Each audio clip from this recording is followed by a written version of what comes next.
ठीक है प्रताप जी, हालांकि काफी कुछ तो मित्तल साहब ने कह ही दिया है, लेकिन हम आपसे ये जानना चाहते हैं कि आखिर इसकी जरूरत क्यों पड़ी कि आपातकाल के 50 साल पर ये मंडल स्तर तक भारतीय जनता पार्टी को कार्यक्रम आयोजित करने, इसके पीछे का प्लान क्या है आपका? हेमंत, सबसे पहले मैं बताना चाह रहा हूं कि 12 जून को इलाहाबाद हाईकोर्ट का एक निर्णय आता है जिसमें इंदिरा गांधी के चुनाव को अवैध बताया जाता है। भ्रष्ट आचरण के चलते उनके चुनाव को अवैध कर दिया जाता है। 6 साल के लिए उनके ऊपर प्रतिबंध लगा दिया जाता है। उससे डरकर 25 जून को यह आपातकाल लगा दिया जाता है अचानक। क्यों? क्योंकि इंदिरा गांधी चुनाव लड़ नहीं सकती थी, तो वो प्रधानमंत्री रह नहीं सकती थी। केवल उस प्रधानमंत्री की कुर्सी को बचाने के लिए, तानाशाही कायम रखने के लिए कर दिया जाता है। उसका असर क्या होता है? सबसे पहले तो न्यायपालिका की बात करता हूं कि एच.आर. खन्ना उस समय सबसे वरिष्ठ जज थे। उनकी वरीयता को लांग कर उनसे तीसरे चौथे नंबर के जो जज है उनको मुख्य न्यायाधीश बता दिया जाता है, जिससे कि न्यायपालिका पर पूरी तरह से कब्जा हो जाए। यहां तक कि हिबियस कॉर्पस यानी कि बंदी प्रत्यक्षीकरण जैसी याचिकाओं पर रोक लगा दी जाती है, न्यायिक समीक्षा पर रोक लगा दी जाती है और मौलिक अधिकारों पर रोक ये कह के लगाई जाती है कि आपातकाल में ये मौलिक अधिकारों का कोई मतलब नहीं है। पूरी तरह से कैद कर लिया जाता है, ऐसी स्थितियां बनती है। आदरणीय श्रद्धेय रामकिशन जी यहां बैठे हैं और निश्चित तौर पे हमारे प्रदेश ने इस समय देश के सबसे वरिष्ठ लोकतंत्र के स्वतंत्रता सेनानी हैं, आज यहां सामने हैं।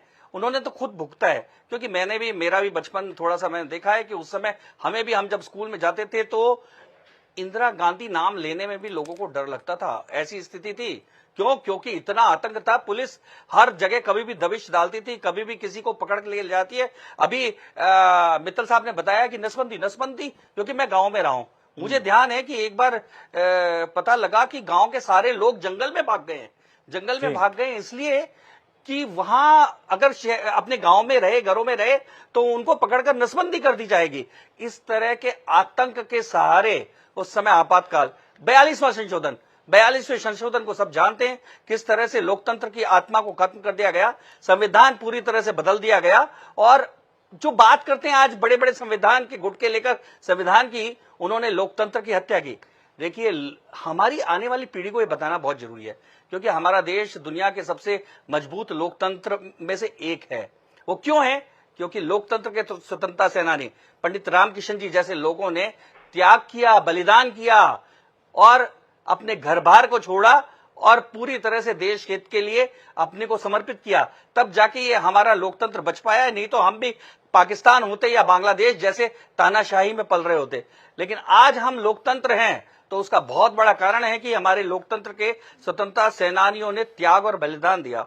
और ये बात अगली पीढ़ी तक ले जानी जरूरी है, क्योंकि आज हम मजबूत हैं, दुनिया में ताकतवर हो रहे हैं और दुनिया में सबसे तेजी से आगे बढ़ रहे हैं, तो उसके पीछे हमारे देश का लोकतंत्र है। और ये लोकतंत्र कोई हमें आजादी से नहीं मिला, अंग्रेजों से नहीं मिला या दुनिया के बाकी जगहों से नहीं आया। ये लोकतंत्र हमारी आत्मा है, संस्कृति है।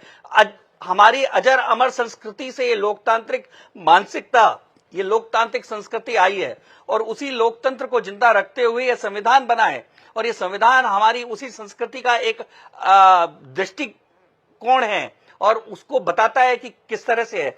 तो इसलिए संविधान को किस तरह से बचाया जाए, उसके लिए कैसे संघर्ष किया जाए और ये किस तरह से हमारी आत्मा से जुड़ा हुआ है, इसको नई पीढ़ी को बताया जाना जरूरी है।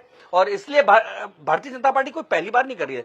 देखिए, भारतीय जनता पार्टी और संघ परिवार लगातार इस विषय को लेकर हमेशा अवेयरनेस लाता है।